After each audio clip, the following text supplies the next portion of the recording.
नमस्कार दोस्तों, केमिस्ट्री साला चैनल में आपका स्वागत है। आज का मेरा यह video state of matter class 11 से है and sub topic is Dalton's law of partial pressure. So friends, सबसे पहले मैं स्टेटमेंट की बात करता हूँ। तो according to Dalton's law, the total pressure exerted by the mixture of non-reactive gases is equal to the sum of the partial pressure of individual gases. That means friends, आपको समझना है ये चीज़, इसका स्टेटमेंट पूरा अच्छे से समझना है। देखो, the total pressure exerted by the mixture of non reactive gases.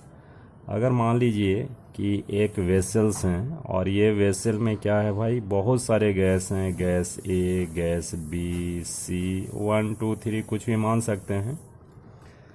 लेकिन ये दोनों, ये जितने भी गैस हैं, ये रिएक्टिव नहीं होना चाहिए, एक दूसरे में रिएक्शन नहीं होना चाहिए। अगर रिएक्शन होगा तो अलग हो जाएगा। अब कहता है कि ये गैस जो इंडिविजुअल गैस है, ये भी इंडिविजुअल गैस है, this one also and this one also. तो total pressure exerted on the wall of vessel और कंटेनर क्या होगा भाई? तो भाई इंडिविजुअल प्रेशर के सम के बराबर होगा।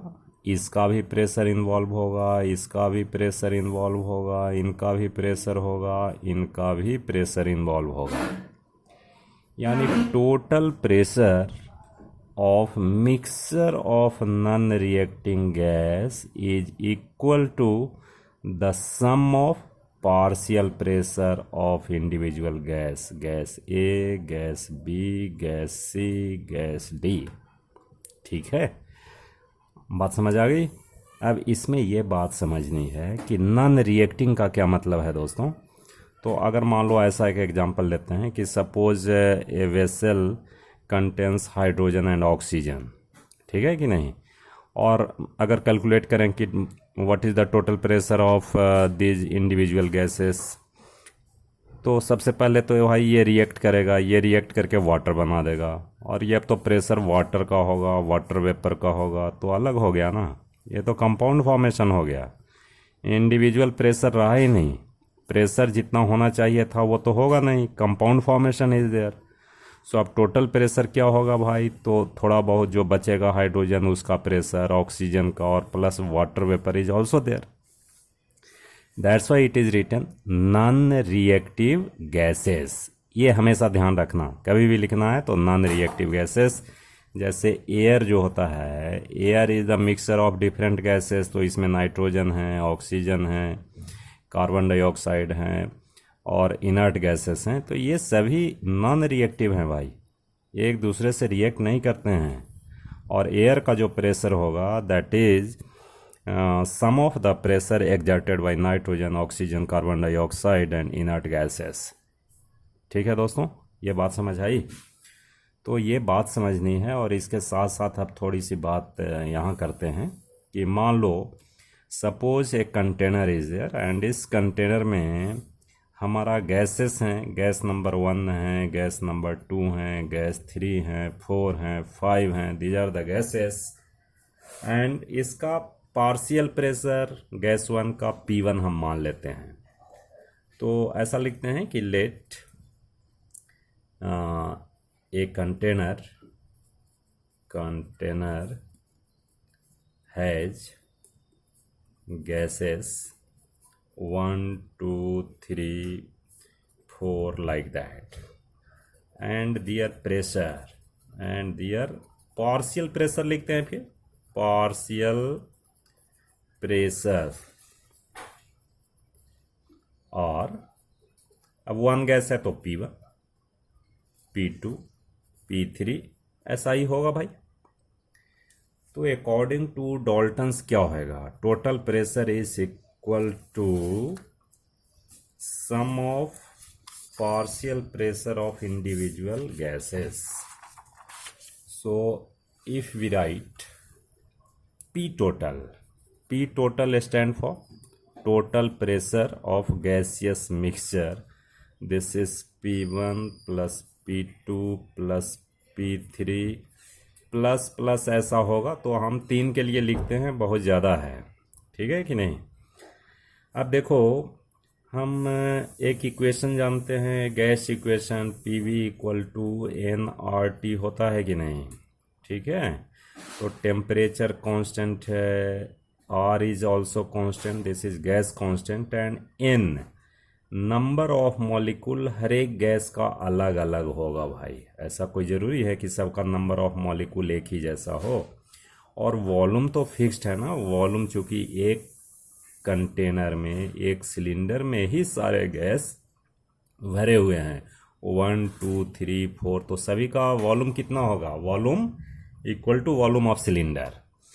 तो अगर हम एक गैस के लिए हम बात करें तो क्या हो जाएगा, P1 हो जाएगा, V is constant for all, and N1 हर एक के लिए अलग अलग होगा जी, RT होगा, ठीक है। वैसे ही गैस नंबर 2 के लिए क्या होगा, गैस नंबर 3 के लिए क्या होगा, तो P1 इक्वल टू हम क्या लिख सकते हैं, N1 RT by V।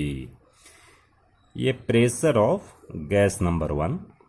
Similarly P2 equal to N2 RT by V होगा। वैसे ही P3 equal to N2 RT upon V।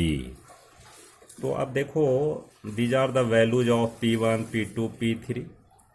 अब ये सारे वैल्यू अगर हम इसमें डालते हैं, इस इक्वेशन में डालते हैं, तो क्या हो जाएगा बच्चों, P टोटल की वैल्यू मिल जाएगी। P total equal to P1 है ना, तो P1 की जगह क्या लिखोगे, N1 RT by V plus N2 RT by V plus N3 RT by V, और प्लस ऐसा बढ़ता जाएगा, ठीक है। इतनी बात समझ आ रही है।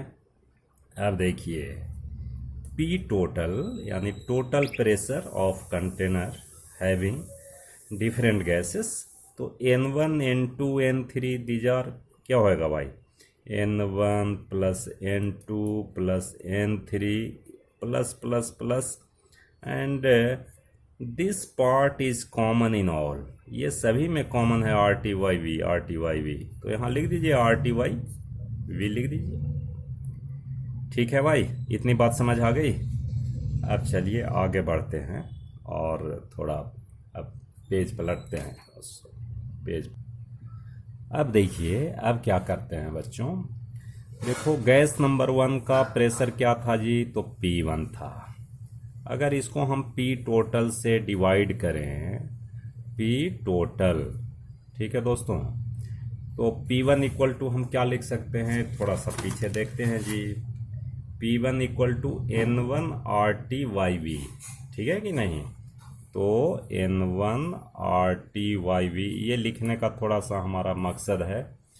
और P टोटल कितना है बच्चों, P total N1 plus N2 N2 ऐसा लिख सकते हैं कि नहीं, क्या लिख सकते हैं, N1 plus N2 plus N3 plus plus ऐसा होगा, एंड RT बाई V लिख सकते हैं। इससे एक फॉर्मूला डेराइव होगा बच्चों, तो RT बाई V कैंसिल, और अब हो जाएगा P1 अपॉन P टोटल, ठीक है। This is equal to N1 upon N1 plus N2 plus N3 ऐसा होगा, और भी होगा इधर।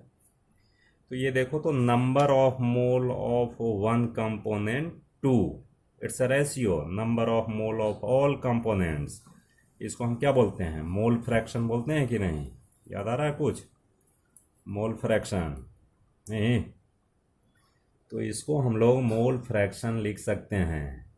तो मोल फ्रैक्शन अगर हम लिखेंगे तो P total is equal to, this is mole fraction of gas A, और मोल फ्रैक्शन को हम एक से इंडिकेट करते हैं तो x1 होगा, ठीक है कि नहीं। तो इसका मतलब है कि इंडिविजुअल गैस का प्रेशर क्या होगा जी, P1 equal to x1 into P total. So this is the formula, very important formula is there, कि इंडिविजुअल गैस का प्रेशर या partial pressure suppose you have to calculate, then total pressure को हम multiply कर देंगे उसके mole fraction से। तो हम ऐसा लिख सकते हैं कि partial pressure of gas is equal to mole fraction into total pressure. ठीक है बच्चों, बात समझ आ गई? ठीक है कि नहीं? तो ये आपका जनरलाइज फार्मूला हो गया। ये फार्मूला हमेशा याद रखना है, ये आगे भी काम आएगा। ठीक है, वैसे ही P2 के लिए निकालते थे, यहाँ X2 होता। ठीक है बच्चों, इतनी बात समझ आ गई? चलिए इसके आगे देखते हैं। देखो एक टर्म आता है एक्वस टेंशन, कभी कभी एग्जाम में पूछा करते हैं। तो एक्वस मीन्स वाटर से रिलेटेड है, एक्वा वाटर। तो pressure exerted bye saturated water vapour, जो वाटर वेपर द्वारा प्रेशर एग्जर्ट होगा, this is called aqueous tension. ठीक है दोस्तों, इसको थोड़ा इस तरह से समझो कि अगर मान लीजिए कोई वेसल है, इसमें कुछ ड्राई गैस भी हैं जी, ड्राई गैस भी हैं और वाटर वेपर भी है, तो यानी प्रेशर ड्राई गैस का भी होगा और वाटर वेपर का भी होगा।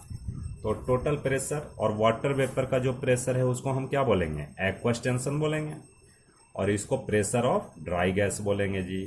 तो टोटल प्रेशर क्या होगा? P total is equal to pressure of dry gas plus pressure of aqueous tension. ठीक है जी। और इसको ये भी एक फार्मूला में ऐसे हम यूज करते हैं कि अगर आपको ड्राई गैस का निकालना है, जैसे लिखना है ड्राई गैस का, नहीं जी हमको केवल गैस का चाहिए, तो कोई बात नहीं है, टोटल प्रेशर P टोटल से आप माइनस कर लीजिए, एक्वस टेंशन को माइनस कर लीजिए। ठीक है बच्चों, तो ये कि ये बच्चों वाली बात है, कोई ऐसा बड़ी बात है नहीं। ठीक है दोस्तों, अब इस पे एक न्यूमेरिकल प्रॉब्लम देखते हैं। Problem based on Dalton's partial pressure, right? Here is one numerical problem and it's very important. ये नियोन गैस है and dioxygen means oxygen gas. Neon हो गया एटॉमिक फॉर्म में होगा और डाई ऑक्सीजन मीन्स O2 के form में होगा। मिक्सचर कंटेन 70.6 ग्राम डाई ऑक्सीजन कितना है भाई? 70.6 ग्राम एंड 167.5 ग्राम नियोन, दोनों का मास दिया हुआ है। If the pressure of the mixture of gas in the cylinder is 25 bar, this is the total pressure है भाई, total pressure. What is the partial pressure means individual pressure of dioxygen and neon. बढ़िया है question में कोई समस्या नहीं है। तो दोस्तों सबसे पहले ये देखना है कि देखो, सबसे पहले पार्शियल प्रेशर कैलकुलेट करेंगे ना। तो O2 का देखो कितना दिया हुआ है, मास इज गिवन 70.6 ग्राम दिया हुआ है कि नहीं। तो इसका नंबर ऑफ मोल कितना होगा? नंबर ऑफ मोल्स कितने हो जाएंगे भाई? तो 70.6 अपॉन मोलर मास इसका 32, दिस इज इक्वल टू, अब इसको आप कैलकुलेट कीजिएगा और कैलकुलेटिव पार्ट को थोड़ा स्ट्रॉन्ग रखिए। ठीक है जी, मैं तो कैलकुलेटर से यहाँ कर देता हूँ। तो 2.21 मोल होगा। ठीक है, ये मोल निकल गया। वैसे ही नियोन का बताइए कितना ग्राम है जी? तो नियोन का 167.5 ग्राम। ठीक है, तो नंबर ऑफ मोल कितना होगा? नंबर ऑफ मोल्स हो जाएंगे ऑफ नियोन, तो 167.5 अपॉन नियोन का एटॉमिक मास होता है 20, तो दिस इज इक्वल टू, अगर 20 से करोगे कैलकुलेट करोगे तो 8.375 मोल आ जाएगा। ठीक है बच्चों, अब ये दोनों का मोल आ गया तो आप मोल फ्रैक्शन निकाल सकते हैं। किसका निकालेंगे बताओ? तो पहले निकालिए मोल फ्रैक्शन। देखो मैं ऐसा लिखता हूँ, XO2 मतलब ऑक्सीजन का मोल फ्रैक्शन कितना होगा भाई? तो 2.21 अपॉन टोटल मोल, 2.21 प्लस 8.375। ठीक है, अब इसको आप कीजिएगा, कैलकुलेट कर लीजिए, तो दिस इज इक्वल टू 0.21। अब बताओ तो मोल फ्रैक्शन अगर हम नियोन का निकालें तो इसको 1 से माइनस कर दीजिए। 1 minus mole fraction of O2, चूँकि दोनों का मोल फ्रैक्शन ऐड करेंगे तो 1 होगा। ठीक है, तो आसान सा मेथड है, 1 माइनस 0.21। ठीक है दोस्तों, so this is equal to 0.79। ये मोल फ्रैक्शन किसका हो गया भाई? नियोन का हो गया। ठीक है, बात समझ आ गई? ये ध्यान में रखना, और मोल फ्रैक्शन ये ध्यान में रखना। अब बोलो, पार्शियल प्रेशर अब निकालना है। तो पार्शियल प्रेशर ऑफ O2 का निकालना। क्या बताया है? मोल fraction of O2 into total pressure, P total. तो P टोटल कितना है? 25 ही तो है, देखो 25 बार। तो this is equal to mole fraction, आप देख लीजिए, mole fraction is 0.21 into total pressure 25 bar, and this is equal to, ये जो भी आएगा ये आपका 5.25 बार। ये पार्शियल प्रेशर हो गया। और नियोन का बताइए, नियोन का पार्शियल प्रेशर। तो सबसे पहले मोल fraction of neon into total pressure. Neon का कितना है? 0.79 इंटू 25। तो इसको अगर करोगे तो ये आएगा 19.7 बार आएगा। ये हो गया टोटल प्रेशर। क्यों भाई? ये जो है ये पार्शियल प्रेशर हो गया ऑक्सीजन का, और ये हो गया नियोन का। दोनों ऐड करोगे तो 25 आएगा। ठीक है दोस्तों, आई बात समझ?